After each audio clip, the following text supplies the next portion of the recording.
Hi hello friends, welcome back to your channel. പുതിയൊരു സ്റ്റോറിയിലേക്ക് എല്ലാവർക്കും സ്വാഗതം.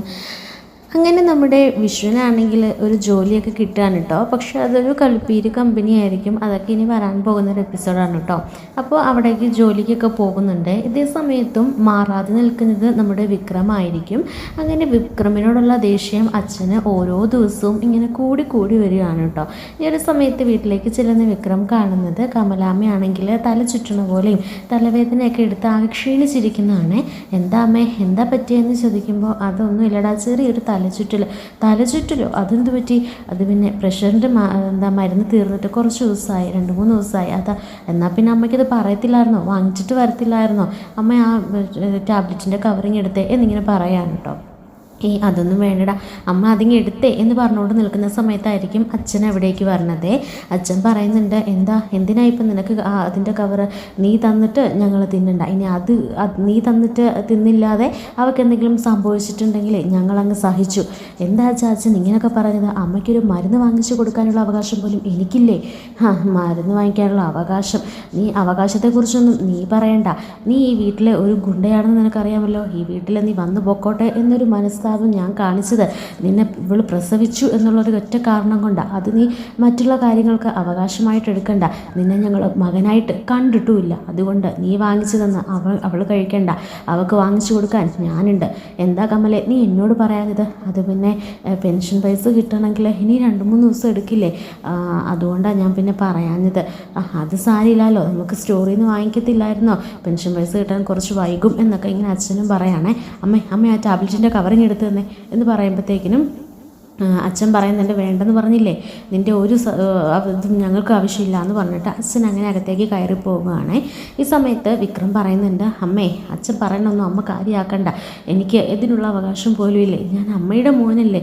അമ്മ എനിക്ക് ആ മരുന്നിൻ്റെ കവറിങ് കൊടുത്താ എന്നിങ്ങനെ പറയുമ്പോൾ കമലാമ്മ പറയുന്നുണ്ട്, മോനെ നിങ്ങളെല്ലാവരെക്കാട്ടിലും എനിക്ക് വലുത് നിങ്ങളുടെ അച്ഛൻ തന്നെയാണ്. അതുകൊണ്ട് അച്ഛൻ്റെ വാക്കുകൾക്ക് ഞാൻ വില കൽപ്പിക്കാതിരുന്നാൽ അത് ശരിയാവില്ല. അച്ഛൻ ഇത്രയും പറഞ്ഞിട്ട് ഞാൻ അത് ചെയ്തില്ലെങ്കിൽ പിന്നെ ഞാൻ അച്ഛൻ്റെ മുഖത്ത് എങ്ങനെ നോക്കും? അതുമാത്രമല്ല, എനിക്ക് അച്ഛനെ വെറുപ്പിച്ചൊന്നും ചെയ്യാൻ കഴിയില്ല. സാരമില്ല മോനെ, എനിക്ക് കുഴപ്പമൊന്നുമില്ല. നാളെ സ്റ്റോറിൽ ഞാൻ മരുന്ന് വാങ്ങിക്കാം, നീ പൊയ്ക്കോ എന്ന് പറയാൻ കേട്ടോ. അപ്പോൾ അമ്മയ്ക്കും എന്നെ വേണ്ടല്ലേ മോനെ? അങ്ങനൊന്നും കരുതണ്ട നീ. അച്ഛൻ്റെ ദുർവാശയാണെന്ന് നീ അങ്ങ് കൂട്ടിയാൽ മതി. നീ ഒന്നും തോന്നരുത്, എനിക്കിപ്പോൾ കുഴപ്പമൊന്നും ഇല്ല എന്ന് പറഞ്ഞിട്ട് അങ്ങനെ കമലാമ്മ എണീറ്റ് പോകുകയാണ് കേട്ടോ. ഈ സമയത്ത് വേദ വന്നിട്ട് വിക്രമിനോട് പറയുന്നുണ്ട്, കണ്ടോ, ഒരു മരുന്ന് വാങ്ങിച്ചു തരാൻ പോലും നിങ്ങളെ അനുവദിക്കുന്നില്ല. കാരണം എന്താ? ആ അച്ഛൻ്റെ ഹൃദയം അതുപോലെ തകർന്നു പോയിട്ടുണ്ട്, അതുകൊണ്ടാണ് എന്നൊക്കെ ഇങ്ങനെ പറയാൻ കേട്ടോ. ഈ സമയത്ത് കുറച്ച് കഴിയുമ്പോഴത്തേക്കിനും ഇങ്ങനെ വിക്രമും അവിടേക്ക് വിഷ്ണുവിനും അവിടേക്ക് പറഞ്ഞിട്ടുണ്ട്. അങ്ങനെ എല്ലാവരും അവിടെ ഇങ്ങനെ ചുറ്റും ഇരിക്കുകയാണ് കേട്ടോ ഹാളിൽ. അപ്പോൾ അമ്മയ്ക്ക് ഒട്ടും തന്നെ സുഖമില്ല. അങ്ങനെ ഇരിക്കുന്ന സമയത്തായിരിക്കും വിക്രം പറയുന്നത്, കണ്ടോ അമ്മയുടെ ഇരിപ്പ് കണ്ടോ, ആ മരുന്നിൻ്റെ ചീട്ട് തരാൻ പറഞ്ഞിട്ട് അമ്മ തരില്ല വിശ്വേട്ടൻ തന്നെ പറഞ്ഞു നോക്കുക എന്നൊക്കെ പറയാൻ കേട്ടോ. അപ്പോൾ വിശ്വൻ പറയുന്നുണ്ട്, അമ്മയുടെ മരുന്ന് തീർന്നു പോയിട്ടുണ്ടെങ്കിൽ അമ്മയ്ക്ക് എന്നോടൊന്നും പറയില്ലായിരുന്നോ? ഞാൻ പോയി മരുന്ന് വാങ്ങിച്ചിട്ട് വരത്തില്ലായിരുന്നോ? അമ്മ ആ ചീറ്റിങ് തന്നെ എന്നൊക്കെ പറയാൻ കേട്ടോ. വേണ്ട മോനെ, അത് സാരമില്ല എന്നിങ്ങനെ വിഷ്ണുനും പറയാണേ. കമലാമ്മയും പറയാണ് കേട്ടോ. ശേഷം നമ്മുടെ അപ്പോൾ നന്ദിനി പറയുന്നുണ്ട്, വിശ്വേട്ടന് അമ്മയുടെ മരുന്നൊക്കെ ഒന്ന് കറക്റ്റായിട്ട് വാങ്ങിച്ചു കൊടുത്താൽ എന്താ വിശ്വേട്ടന് സംഭവിക്കുക? അപ്പോൾ വേദ ചോദിക്കുന്നുണ്ട്, നന്ദിനിയേട്ടത്തി, വിശ്വേട്ടനും വിക്രവും മാത്രമല്ല അമ്മയുടെ വയറ്റിൽ നിന്ന് വന്നത്, നിങ്ങളുടെ ഭർത്താവും കൂടി അതിനെ തവിട് കൊടുത്ത് വാങ്ങിച്ചതൊന്നും അല്ല എന്ന് പറയുമ്പോൾ പിന്നെ നന്ദിനിയുടെ വായടയ്ക്കാണേ. എൻ്റെ പേരിൽ ആരും ഒന്നും വഴക്കൊന്നും ഇടണ്ട, എനിക്ക് മരുന്നും വേണ്ടാന്ന് പറയാൻ കേട്ടോ. ഉടനെ തന്നെ വിശ്വം പറയുന്നുണ്ട്, അത് പറഞ്ഞാൽ പറ്റില്ല, അമ്മ മരുന്നിൽ ചീറ്റിങ് കാണിച്ച് ഞാൻ വാങ്ങിച്ചിട്ട് വരാം, ഇതൊക്കെ അങ്ങ് വെച്ചുകൊണ്ടിരിക്കുന്ന കാര്യമൊന്നും അല്ല എന്ന് പറഞ്ഞിട്ട് ചീട്ട് ഇങ്ങനെ ചോദിക്കുമ്പോൾ എടുത്തു കൊടുക്കുകയാണ്. ഈ സമയത്ത് വിക്രം പറയുന്നുണ്ട്, അപ്പോൾ ഞാൻ ചോദിച്ചാൽ മാത്രമേ അമ്മയ്ക്ക് തരാൻ മടിയുള്ളൂ അല്ലേ അമ്മയെന്ന് പറഞ്ഞിട്ട് വിക്രമും പോവുകയാണ് കേട്ടോ. അങ്ങനെ കമ്പനിയിൽ ചെന്നിട്ട് അഡ്വാൻസ് പൈസ വാങ്ങിച്ചിട്ടായിരിക്കും നമ്മുടെ വിശ്വൻ മരുന്നൊക്കെ വാങ്ങിക്കുന്നത്. അങ്ങനെ മരുന്നൊക്കെ വാങ്ങിച്ചിട്ട് വീട്ടിൽ വന്നിങ്ങനെ കൊടുക്കുകയാണ് കേട്ടോ, അമ്മയ്ക്ക് കൊടുക്കുകയാണ്. എന്നിട്ട് അച്ഛനോട് പറയുന്നുണ്ട്, അച്ഛാ ഇനി അച്ഛൻ്റെ ഷുഗർ ടാബ്ലറ്റൊക്കെ ഞാൻ വാങ്ങിച്ചോളാം, അതിലൊന്നും നിങ്ങൾ ഇനി ബുദ്ധിമുട്ടണ്ട, എല്ലാ മാസവും ഇനി ഞാൻ നിങ്ങൾക്കുള്ള മരുന്നൊക്കെ വാങ്ങിച്ച് തരാമെന്ന് പറയുമ്പോൾ അച്ഛൻ പറയുന്നുണ്ട്, ഇപ്പം എനിക്ക് നിന്നെ ഓർത്ത് അഭിമാനമാണ്, എൻ്റെ മക്കളിൽ നീയലും ഒന്ന് ഉരുപ്പെടുമല്ലോ, ഇപ്പം എനിക്ക് അഭിമാനം തോന്നുന്നു. ഒരു പ്രഷറിൻ്റെ അല്ലെങ്കിൽ ഷുഗറിൻ്റെ ടാബ്ലറ്റ് വാങ്ങിക്കുന്ന അത്ര വലിയ കാര്യവും അത്ര വലിയ ചിലവൊന്നും അല്ല. പക്ഷേ അത് എൻ്റെ മക്കളുടെ കയ്യിൽ നിന്നാകുമ്പോൾ അതെനിക്ക് ഒരുപാട് സന്തോഷം തരുന്നുണ്ട്, അതിൻ്റെ മനസ്സിനേറ്റ മുറിവിന് ഉണങ്ങാനാവുന്നുണ്ട് എന്നൊക്കെ പറയാനുണ്ടോ. ഇതിൽ പരം സന്തോഷം ഞങ്ങൾക്ക് എന്താ വേണ്ടത് എന്നൊക്കെ പറയാനുണ്ടോ. ജനിപ്പിച്ചാൽ മാത്രം പോരല്ലോ, അവരെ നല്ല രീതിയിൽ വളർത്തുകയും വേണം. അതും ഞങ്ങൾ ചെയ്തു. പക്ഷേ അവർ തിരിച്ചു തരുന്നത് മാത്രം സങ്കടങ്ങളും അതുപോലെ തന്നെ നാട്ടിൽ തല പൊക്കി നടക്കാൻ പറ്റാത്തൊരവസ്ഥയുമാണ്. അങ്ങനെയുള്ള മക്കളൊക്കെ മരിച്ചു പോയി എന്ന് കരുതി തന്നെയായിരിക്കും നല്ലതെന്ന് പറഞ്ഞിട്ട് അച്ഛൻ അങ്ങനെ കമലാമ്മയും കൂടി എണീറ്റ് പോകുകയാണ് കേട്ടോ. അപ്പോൾ ഇതൊക്കെ കേട്ട് ആകെ സങ്കടത്തിലും ദേഷ്യത്തിലും ഒക്കെ ഇരിക്കുകയായിരിക്കും നമ്മുടെ വിക്രം. ആ വിക്രമിനോട് പിന്നെ ഓരോന്നിങ്ങനെ നമ്മുടെ വേദ പറയാണ്, അച്ഛൻ്റെ സങ്കടം കൊണ്ടാണ് പറയുന്നത്. അപ്പോൾ അച്ഛൻ അത്രമാത്രം നിങ്ങളിൽ പ്രതീക്ഷ അർപ്പിച്ചിട്ടുണ്ടായിരുന്നു എന്നൊക്കെ പറയുമ്പോൾ എനിക്കെല്ലാം അറിയാം, നീ പറഞ്ഞു തന്നിട്ട് വേണ്ടടി എന്ന് പറഞ്ഞിട്ട് വേദയായിട്ട് വഴക്കൊക്കെ ഉണ്ടാക്കുകയാണ് കേട്ടോ. ആ സമയത്ത് അച്ഛൻ താഴെ നിന്നിട്ട് പറയുന്നുണ്ട്, ഇവിടെ ശബ്ദം ഉണ്ടാക്കാൻ, ഇവിടെ ഇത് ചന്തയൊന്നുമല്ല, റോഡിൽ കിടന്ന് സൗണ്ട് ഉണ്ടാക്കണ പോലെ വീട്ടിൽ കിടന്ന് സൗണ്ട് ഉണ്ടാക്കരുത്, സൗണ്ട് ഉണ്ടാക്കേണ്ടവർ വെളിയിൽ പോയിക്കോണമെന്ന് പറഞ്ഞ് അച്ഛൻ ദേഷ്യപ്പെടുന്നു കേട്ടോ. നീ കാരണമല്ല എന്ന് പറഞ്ഞിട്ട് പിന്നെ വേദയും അതുപോലെ തന്നെ വിക്രമും കിടന്ന് ഉറങ്ങുകയാണ് കേട്ടോ.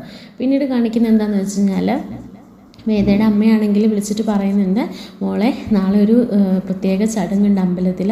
അപ്പോൾ രാഹുകാലത്തിന് മുൻപ് ചെന്നിട്ട് ആ ചടങ്ങിൽ പങ്കെടുത്ത് അവിടെ ഒരു പെണ്ണിന് ഇന്നൊരു സാധനം കൈമാറണം എന്നൊക്കെ പറയാനും കേട്ടോ. അതിലൂടെ നമ്മുടെ ജീവിതത്തിലുള്ള എല്ലാ പ്രശ്നങ്ങളും മാറും, സങ്കടങ്ങളെല്ലാം മാറും, കുടുംബജീവിതം സന്തോഷകരമായിരിക്കും. ഇപ്പം നീ അമ്പലത്തിൽ ചെന്നിട്ട് ആ വഴിപാടുകളും നേർച്ചയും ഒക്കെ ചെയ്യണം കേട്ടോ എന്നൊക്കെ ഇങ്ങനെ പറയാനും കേട്ടോ. ശരി അമ്മയെന്ന് പറയാണ്. അങ്ങനെ നമ്മുടെ വേദ അവിടേക്ക് പോകുകയാണ്. പിറ്റേ ദിവസം അമ്പലത്തിലേക്ക് പോകണം. അപ്പോൾ കമലാമ്മ പറഞ്ഞിട്ട് വേഗം ചെല്ല്, സമയം ഒരുപാടായി എന്ന് പറഞ്ഞു വിടുകയാണ് കേട്ടോ. അങ്ങനെ അമ്പലത്തിലേക്ക് പോകും വഴിയായിരിക്കും വിക്രമിനെ വഴിയിൽ വെച്ച് കാണാനിടയാകുകയാണ് കേട്ടോ. അതായത് അമ്പലത്തിലേക്ക് പോയി ചടങ്ങുകളെല്ലാം ഭംഗിയായി പൂർത്തീകരിച്ചിട്ട് തിരിച്ചെത്തുന്ന വേദയായിരിക്കും വിക്രമിനെ കാണുന്നത്. അപ്പോൾ വിക്രമാണെങ്കിൽ ഒരു ചെറുപ്പക്കാരനെ ഇങ്ങനെ വഴിയിൽ വെച്ച് തല്ലിക്കൊണ്ടിരിക്കുകയായിരിക്കും കേട്ടോ. അപ്പോൾ തല്ലുന്നത് എന്തിനാന്ന് വെച്ച് കഴിഞ്ഞാൽ കോൺസ്റ്റബിളിൻ്റെ മകളെ ക്രൂരമായിട്ട് കൂട്ടുകാരും കൂടെ ചേർന്ന് ബലാത്സംഗം ചെയ്ത് കൊല്ലാറാക്കി ഇട്ടിരിക്കുകയായിരിക്കും കേട്ടോ. അപ്പോൾ ജീവൻ മാത്രം ബാക്കിയായി ആ പെൺകുട്ടി ഹോസ്പിറ്റലിൽ അഡ്മിറ്റാണ്. ആ പെൺകുട്ടിയുടെ ഹോസ്പിറ്റലിൽ ഡോക്ടറോടൊക്കെ ചോദിച്ചപ്പോൾ ഇനി ഈ കുട്ടി ജീവിച്ചാലും നടക്കാനോ അതുപോലെ തന്നെ ഒന്നിനും ഈ കുട്ടിക്ക് തനിയെ ഒന്ന് എണീക്കാനോ ഒന്നിനും കഴിയില്ല, സംസാരിക്കില്ല, ആ ഒരു രീതിയിലാക്കിയിട്ടുണ്ടാവന്മാരെ എന്നൊക്കെ പറയാൻ കേട്ടോ. അപ്പോൾ ആ കോൺസ്റ്റബിൾ സഹായം ചോദിച്ചു വന്ന് നമ്മുടെ വിക്രമിൻ്റെ മുമ്പിലായതുകൊണ്ട് തന്നെ വിക്രമിന് ആകെ സങ്കടമാകുകയാണ് കേട്ടോ. സ്വന്തം പെങ്ങളെ അതുപോലെ തന്നെ വീട്ടിലുള്ളവർക്കായി അവസ്ഥ വന്നിരുന്നെങ്കിൽ എന്നൊക്കെ പറഞ്ഞ് വിക്രമും കൂടെയുള്ള വിക്രമിൻ്റെ കൂട്ടുകാരും കൂടെ കരയി വരെ ചെയ്യുന്നുണ്ട്. കാരണം അത്ര പരിതാപകരമായിരിക്കും ആ പെൺകുട്ടിയുടെ അവസ്ഥ.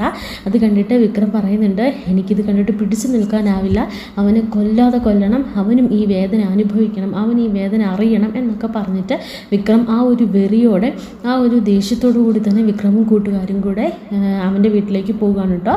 അപ്പോൾ ഒരു ഭരണാധികാരിയുടെ മകനായിരിക്കും, അതുകൊണ്ട് നാട്ടിൽ നല്ല പേരും പെരുമയൊക്കെ ഉള്ള ഒരു ആളുടെ മകനും കൂടെ ആയിരിക്കും കേട്ടോ. അതുകൊണ്ട് തന്നെ അവിടെ ചെന്നിട്ട് വലിച്ചഴച്ച് അടിക്കുകയും റോഡിലേക്ക് ഓടിക്കുന്നൊക്കെ ഉണ്ട്. അങ്ങനെ റോഡിൽ ചെന്നിട്ട് അടിക്കുകയാണ്. അപ്പോൾ ഈ ഒരു കാഴ്ച വേദ കാണുകയാണ് കേട്ടോ. അപ്പോൾ ആരൊക്കെ ഗുണ്ടയാണ് എന്നൊക്കെ പറഞ്ഞാലും വേദ ഇതൊന്നും വിശ്വസിച്ചിരുന്നില്ല. വിക്രമിൻ്റെ മനസ്സിലൊരു നന്മയുണ്ടെന്ന് തന്നെ വിശ്വസിച്ചിരുന്നു വേദ.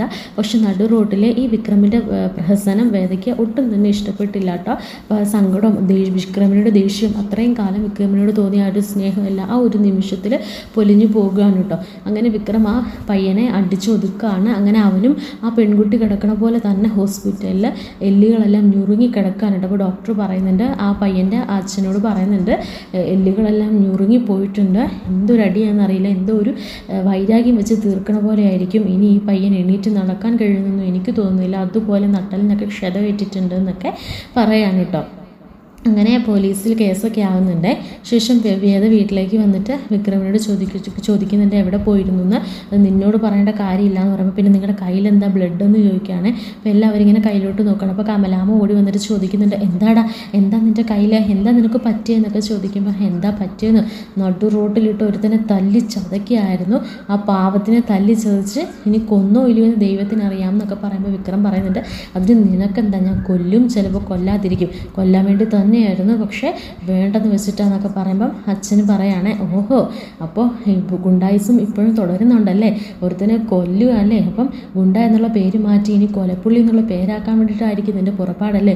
വേദേ നീ കുറേ അവന് വേണ്ടിയിട്ട് സപ്പോർട്ട് പിടിക്കുകയും പ്രസംഗിക്കുകയൊക്കെ ചെയ്തല്ലോ, ഇപ്പം നിനക്ക് എന്ത് തോന്നുന്നു എന്നൊക്കെ പറയുമ്പോൾ വേദ പറയുന്നുണ്ട്, ശരിയാണ് അച്ഛാ, ഞാൻ അച്ഛന് മുമ്പിൽ ഒരുപാട് സപ്പോർട്ട് ചെയ്തിട്ടുണ്ട്, പക്ഷേ ഇപ്പം എനിക്ക് മനസ്സിലായി, ഇപ്പം ഞാൻ തിരിച്ചറിയുന്നുണ്ട് ഇങ്ങനെയുടെ മനസ്സിലെ ക്രൂരതകൾ.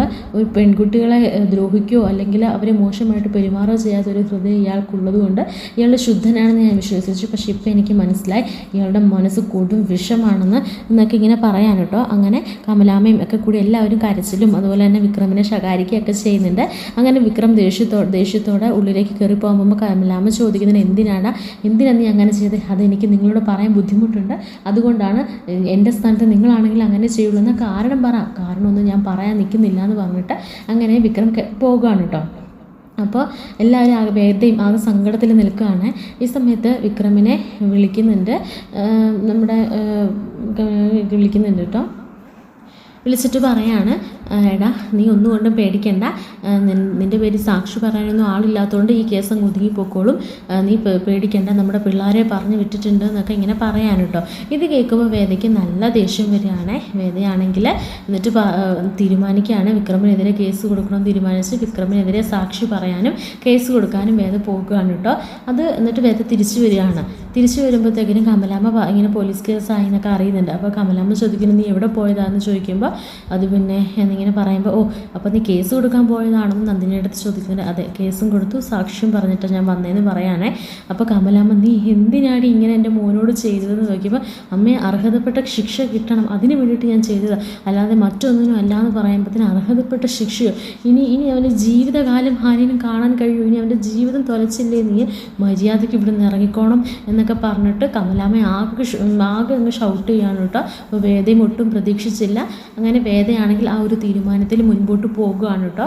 വേദ എന്നിട്ട് തീരുമാനിക്കുകയാണ്, എന്തായാലും അർഹതപ്പെട്ട ശിക്ഷ വിക്രമിന് വാങ്ങിച്ചു കൊടുക്കണമെന്ന് തന്നെ തീരുമാനിക്കുകയാണ് കേട്ടോ. എന്നാൽ കമലാമ്മയ്ക്കാണെങ്കിൽ വേദയോട് അത്രയും നാൾ തോന്നിയ ആ ഒരു സ്നേഹവും മകളോട് തോന്നിയ വാത്സല്യം എല്ലാം വിട്ടിട്ട് കമലാമ്മയാണെങ്കിൽ ദേഷ്യപ്പെടുകയാണ് കേട്ടോ. അതുപോലെ തന്നെ വീട്ടിൽ നിന്ന്